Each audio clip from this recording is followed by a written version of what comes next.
Manan-karena ara-kolosaina isika malagasy. Iray amin'izany ny fandroanandrika izay fivahinianana masina afanao ny foko anakara Vatomásina Vohipeny taranaky Alita Oraty ka izany dia tanteraina manodidina ny volana Desambra volana Asombola.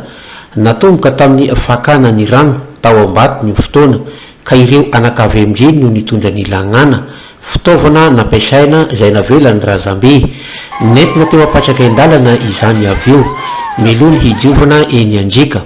Ny zoma 9 Desambra izay fotoana ny fankalazana dia niarana mozy ny toerana teny Amondranomasina ny rehetra izay atao hoe Ambohobe, toerana notodian'ny Alita Oraty nandeha tamin'ny sambo tamin'ny izany fotoana izany. Toy izao ny fahitan'ny mpivahiny masina ny fandroana 13 izay zanaka ampelezana mila ravinahitra. Tonga idiovana angatana ny sara avy amin'Andriamanitra dia ataoko hoe nafinaritra ary nafinaritra isa-tao dia misy fiovany ny fandroanandrika ka dia isaonan'Andriamanitra. Afapo tamin'ny fikarakarana ireo komity ary tafita ny tazona ho an'ny malagasy rehetra. Ny tanjona zany dia hoe hitazomana an'izay mahafomban-drazana azy zay mba ho ampitaina amin'ny taranaka izay mihitsy zany no ampy ny ezaka atao amin'izao fampitana vaovao sy ny fampitana ny kolotsaina atsika malagasy rehetrarehetra.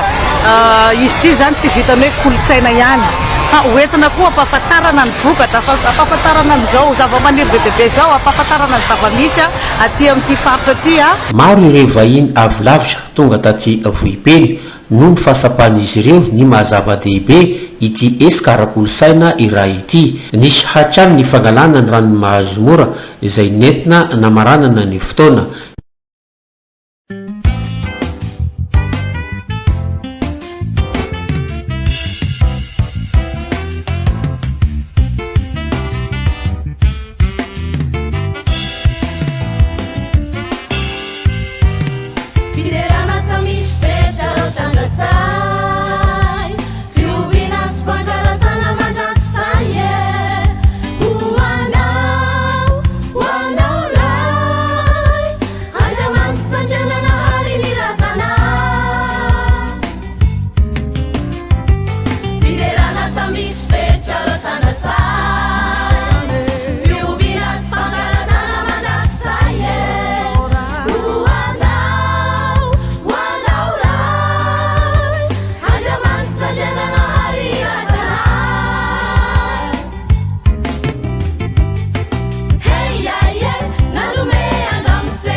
Andriamanitra ny fidizaina antsony nametraka azy avy eo amin'ny seza fiandrianana.